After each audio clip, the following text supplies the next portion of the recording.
Madam, I rise to move that the bill further to amend the Companies Act 2013 be taken into consideration. Madam, Madam, in fact, the government constituted a committee in July 2018 under the chairmanship of the Secretary of the MCA, with a view to review the existing framework of the Companies Act 2013 and make the certain recommendation with respect to the offences and with respect to the related matters. The committee held number of meetings, and for recategorization of the offences, the committee made recategorization of the offences.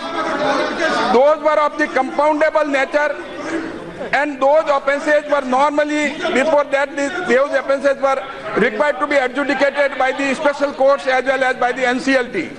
Therefore, those offences were taken out from the special courts as well as from the special courts and from the NCLT.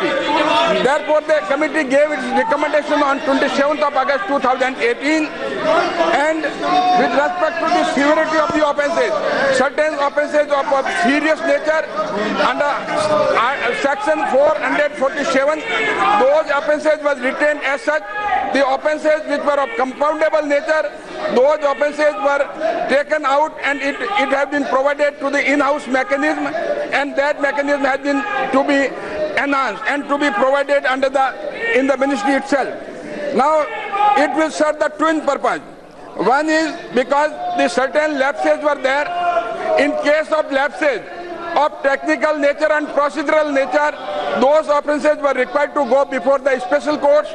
Those offences were required to go before the NCLT. Therefore, that offences of the certain lapse of the technical and procedural nature, those were taken out, and those were provided in the in-house mechanism.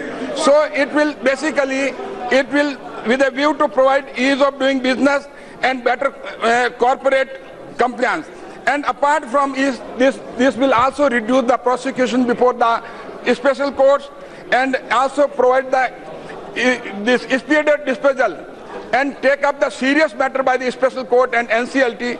Therefore, these recommendations were made, and the major recommendation, I would like to refer only the major recommendation regarding some of the 16 offences were recategorized, and those were taken as a civil defaults, and those were taken out from the special courts.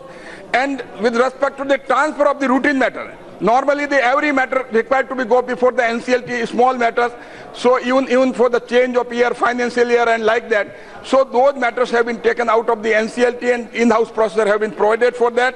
And the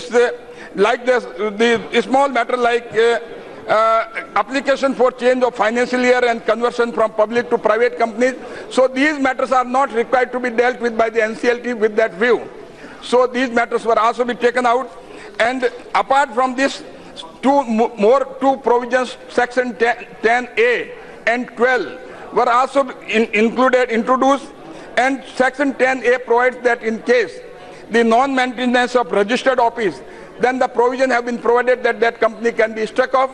And apart from this, in case of non-reporting of the commencement of the business, they have to require to declare that, and the share is required to be paid up by all these members, and in case they fail to do it, then the provision for a striking off is also provided. So these are, apart from this, some stringent provision have also been provided for creation and modification of the charges. And in case of breach of directorship, because under section 165 the number of directors have been provided, and in case of breach, then under section 164(1), certain provisions are there that the company can also be struck off. And apart from this, ma'am, to enlarge the jurisdiction of the regional director, because for the small matters we were required to, the company is required to go before the NCLT. So the jurisdiction of this regional director was enhanced from 20 lakhs to 50 lakhs. Therefore, the small matters are not required to go there, and the in-house procedure, those matters can be dealt with by them. So at the time, the parliament, these were the amendments which were of the urgent nature, and parliament was not in session. Therefore, the ordinance was there. Now, with this Sir, Madam, I request the honorable members to kindly consider and pass this bill. Yes, Tathagat Satpati ji. Madam, last.